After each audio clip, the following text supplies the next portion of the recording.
Hello. All week I've been teaching these lovely Origami Santas, and now I'm going to show you how to make one. So first of all we're going to make the bigger one, but you can make them in any size. It's slightly easier if you start with a slightly bigger one, but it's up to you making those. Now they do stand up on their own, as you can see, like that. But if you want to, you could always glue down those two back things and then they would be flat. Then they would sit on the front of a card, or you can go crazy and make hundreds of them like I have here and make some Santa bunting. That Santa bunting is heading to replace the autumn garland that we made because it's time for Christmas, not autumn anymore.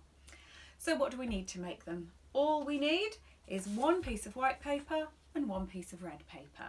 Of course your Santa could be a different colour if that's all you've got, but traditionally he is red. The white paper is just that photocopier paper that you find absolutely everywhere. The red stuff here I've got is craft paper. But you could go through a magazine and find a pizza or a advert that had a lot of red on or something like that and have a go. Now this one is 12 centimetres by 12 centimetres, but you can make it smaller if you like. That's just going to make this bigger one. Now this is traditional origami for a change because it is all made from one piece of paper, or two put together in this case, and no glue. But if you did want to glue down those back bits, or if you wanted to add a little button on top, then you would need a little bit of glue. For his face, we're going to need a couple of felt tip pens, and if you do want to make it into bunting, then this stuff is quite nice. It's called baker's twine and it's red and white like that. But really all we need for the Santa are red and white. So cut yourself a square, join me on the other camera and I'll show you what fold to make.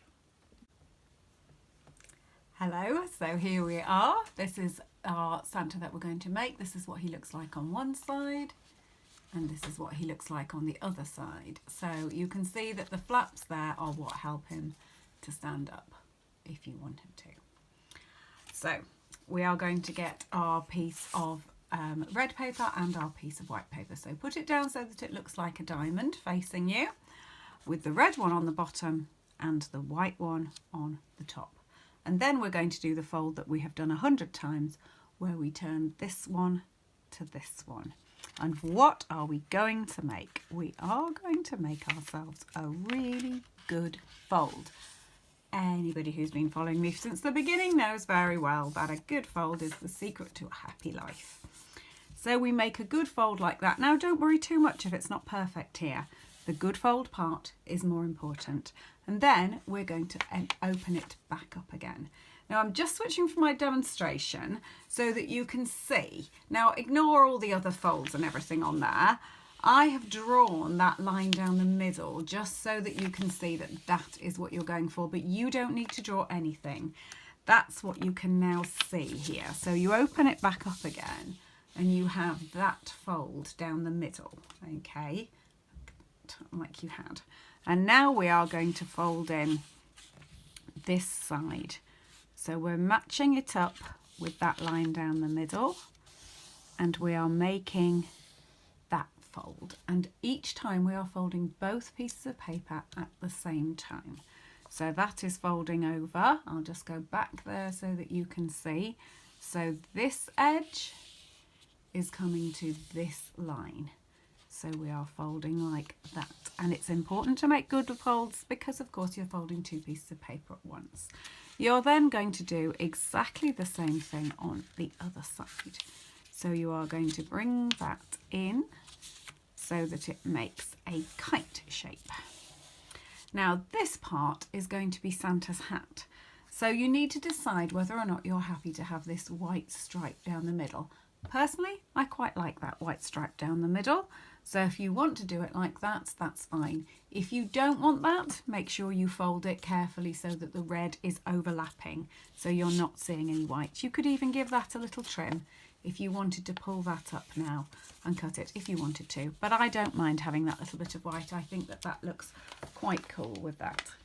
Okay, so we have got to the stage where we've got ourselves a little kite shape like this.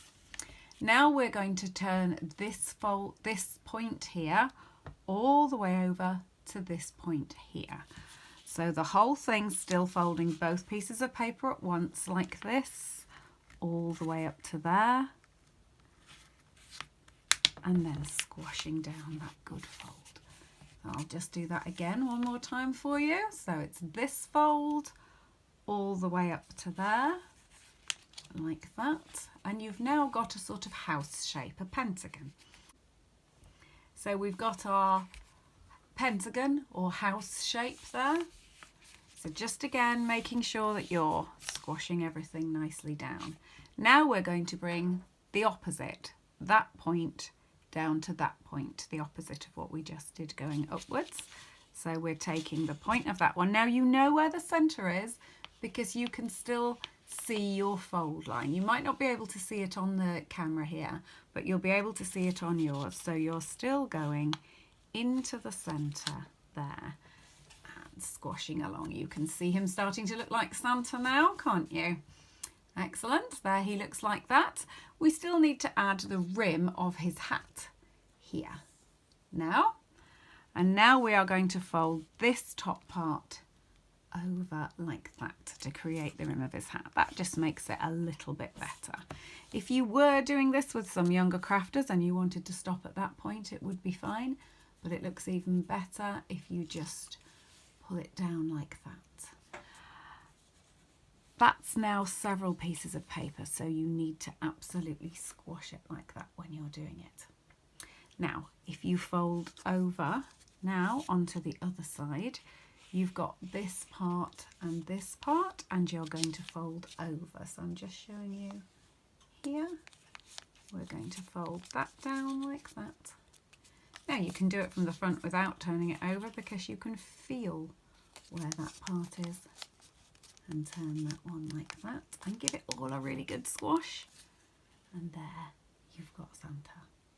Now they sometimes do come apart a little bit here, and you can put a little bit of glue here if you want to pull it together. But if you folded it nice and carefully, that's what you should have. And then you can put on your Santa face. So I'm just keeping it really, really simple with 2 eyes like that and a nice big red nose. You can of course leave a little bit of white like that if you wanted it to, or you can just colour it in like that. If you were using this for a place setting, you could always write the name along there, or whatever you would like to do. And that's how you make your gorgeous Santa.